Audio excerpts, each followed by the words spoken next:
The clearest dynamic we have to deal with as people thinking about the future of the city is the polarization of the public conversation, the lack of collective idea of what the city is for. And we think that the streets, that kind of gigantic untapped resource of open space in cities really, is a place where we can really work to transform something that's been reserved for motor cars into something that's an amenity for the whole population, hopefully in a way that can be scalable to the whole country and beyond.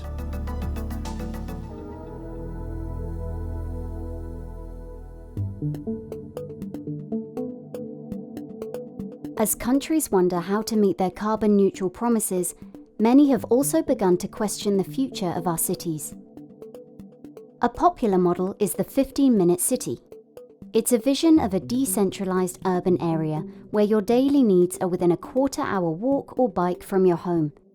It promises to cut greenhouse emissions and boost livability.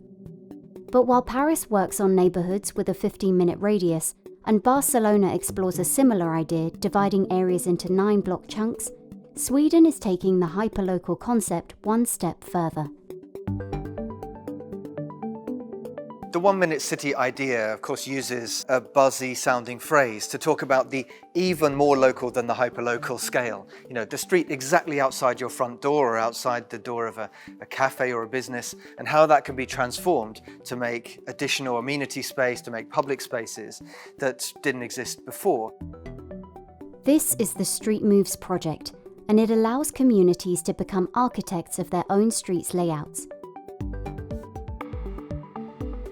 It's led by 2 national government agencies, ArkDes, the National Centre for Architecture and Design, and Vinnova, the Swedish government's national innovation agency. I think there's a sort of implicit critique in the project that questions residents' and citizens' role in planning processes. We have now these very large-scale formal planning processes in most Western countries that make it very hard for individual citizens to influence the outcome of urban change. But we know that citizens have really, really strong opinions, especially about their immediate environment. So that method of involving citizens with their hyperlocal, extremely expert knowledge on their environment, but getting that out of their heads and putting that on the table for designers, but also for agencies, national agencies and municipalities. We think there's something really, really valuable in that. Unlike the 15-minute city concept, the Street Moves model isn't about offering every feature of a city at a hyper-local level.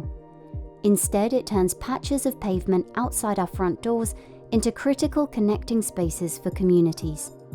Through workshops and consultations, residents can control how much street space is used for parking and how much is used for anything else they can think of. It's already been rolled out experimentally at 4 sites in Stockholm, with 3 more cities about to join up. The prototypes were designed by Bloomberg Design, an industrial design firm here in Stockholm. And the prototype that exists is a kind of deployable system which runs on 3 simple tracks which can easily be laid down on the street, and then sort of cassettes or sections of timber are laid on top of them. And those sections, they fit together and create a kind of boardwalk which can be leveled with the pavement, of course, and different kind of elements can be integrated into them, be it seating, opportunities for planting, cycle storage, electric scooter storage, and later many, many other things. When you make something in 3 dimensions by a designer who's skilled at making something beautiful, intriguing, different, in a material in this case that's not often seen on the streets, in timber, it becomes a talking point. Sweden has committed its cities to becoming carbon neutral by 2045, making a project like Street Moves that de-emphasizes car use more of a feasible prospect. But that's not all that Street Moves wants to address. Of course, the transformation that needs to come to our cities because of the need to decrease our carbon use is the most urgent driver for all of the transformations that are coming, especially in Swedish cities.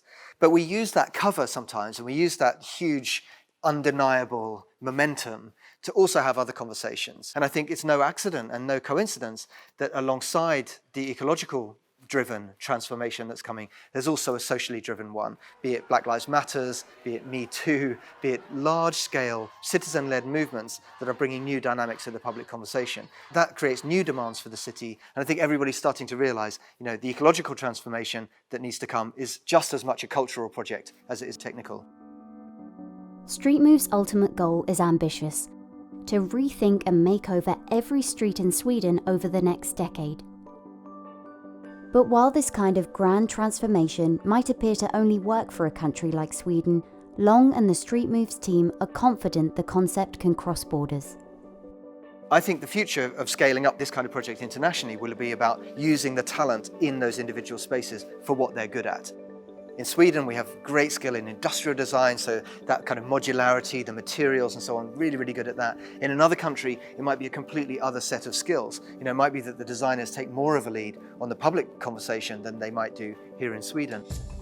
In the end, what I believe in is that the extraordinary talent that is around the world in design and in architecture can play a massively bigger role than it already does in that public conversation, in generating new ideas for how we use our city public spaces.